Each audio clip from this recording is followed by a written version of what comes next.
Monday again, sexual creatures of World Economic Newsville. Start with a Fed chart, St. Louis.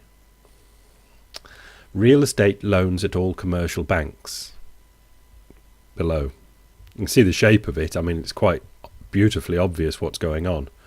And I don't think I want to say anything about it. I'll just gaze down at it for a while.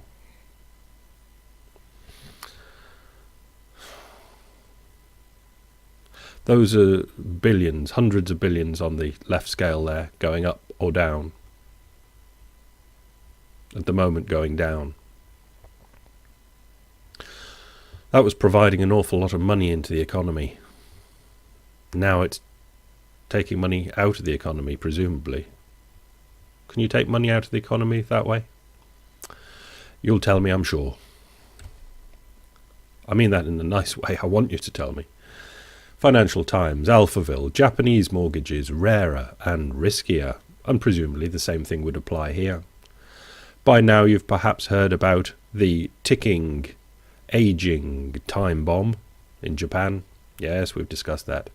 Underneath Japanese government bonds, yes, we've discussed those. Our predictions of a negative savings rate, yes, we've been there. Or sovereign downgrades, all 8 of them, I think we've been there, yes. But what of the super safe Japanese mortgage market? And what of it indeed? A chart there, this one, which would be 2B, guess.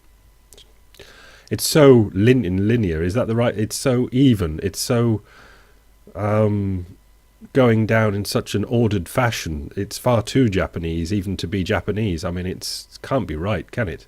It's from year 2000 to now. And it's just going down and down from 180 trillion yen down to about, what is that? Looking across 120. But it's so ordered. So look at the next chart, just to show that it's come from the same place and things can actually go up and down in Japan. And it's not quite so ordered, so it looks like that first chart was right. But I look suspiciously on charts that are that regular. But it looks like they're having, they're putting out less mortgages in Japan, and the thing there seems to be that if one day, what incredible day, the market is right after predicting it for a decade or so, that JGB's Japanese government bonds actually go down in price, up in yield. They reckon that the Japanese banks have been giving out mortgages because they're desperate to give out mortgages, and they've been giving them out to less credit-worthy clients. It's not quite subprime, but they're less credit-worthy clients. And if the interest rates do go up, there will be definite trouble in the banking system in Japan, which there still is, left over from the crash of 20 years ago. So. Irish Times. Banks using guarantee to access ECB loans. Irish banks are issuing bonds to themselves under the bank guarantee to borrow cheaply from the European Central Bank and to avoid drawing more heavily on emergency lending from the Irish Central Bank. We went to this. How can they borrow from the Irish Central Bank? Well, as we touched on, they have been. But and as I said then, that is absolutely nailed on, that it's a total agreement that if the Irish Central Bank loses money on them, that falls straight back onto the Irish Treasury, the Irish government, the Irish people. But 4 banks issued bonds worth €17 billion to themselves last month under the government's extended guarantee, the eligible liability guarantee, to use as collateral to borrow from the ECB. Now, we don't know exactly what that is, because it's obviously trickiness going on, but this is what Denninger at Market Ticker says: scam alert, Irish banks. Now, this ought to lead to some handcuffs. He quotes the same article. That's raw money printing, which is supposed to be illegal in the EU. well, obviously, if it was illegal, people would be arrested, but it's obviously condoned. Yes. It is identical to me printing up $100 billion bond on my laser printer, putting my name on it as the issuer and the owner, and saying, okay, I've got $100 billion, or whatever. No, I don't.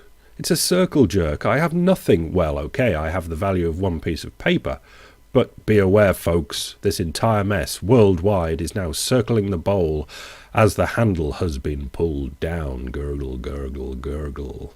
To the Irish, if you sit for this, your nation will be destroyed. It's time to go Iceland or Egyptian on these clowns.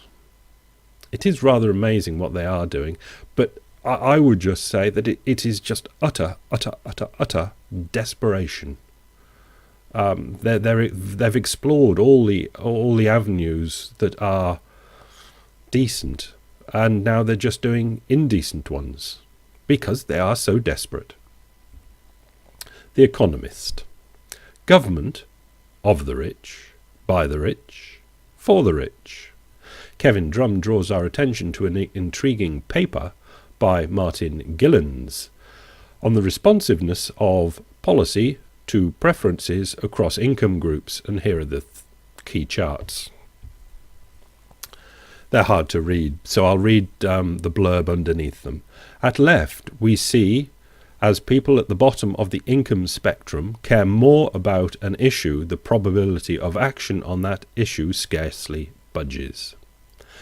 At right, we see that policy responds a little more to median preferences, but what's clear in both is that the rich are much more successful at getting their issues on the docket.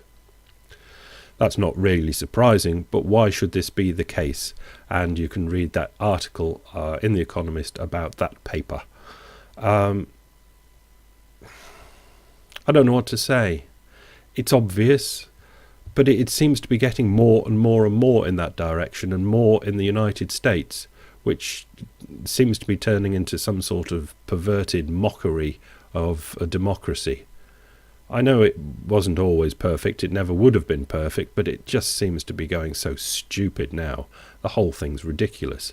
This corporations being able to put money into electing politicians as though they were individuals has just, to me, put the last icing on a very... No, we like cakes. I don't know, but you can see what I mean. It's bloody ridiculous. The Telegraph. The US vetoes United Nations resolution on Jewish settlements.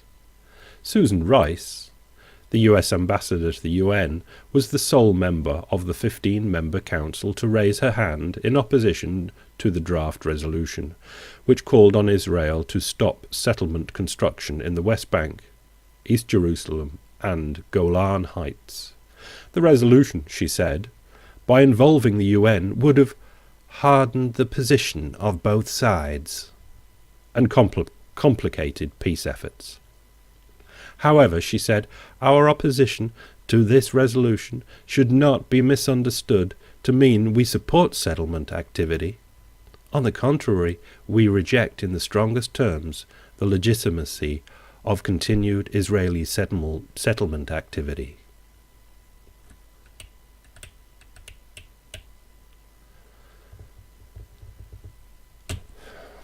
Financial Times Alphaville, miserable like it's 1994 in Britain. And these two charts, do you remember the misery indexes? It's, what is it? It's unemployment, the unemployment rate and the inflation rate on top. I think it's that simple. Yeah, it's just that simple. It's the inflation rate added to the unemployment rate. And in Europe, they've had a nice run because it was always quite miserable in Europe. But they had a nice run up until, 2000, well, you can imagine when. But it's starting to get miserable again in Euroland. And the UK, younger people will not remember how it was generally miserable in the UK as well. Well, start getting used to it because it's starting to get miserable again. They're back. Try and have a good week, and I'll see you tomorrow. Bye.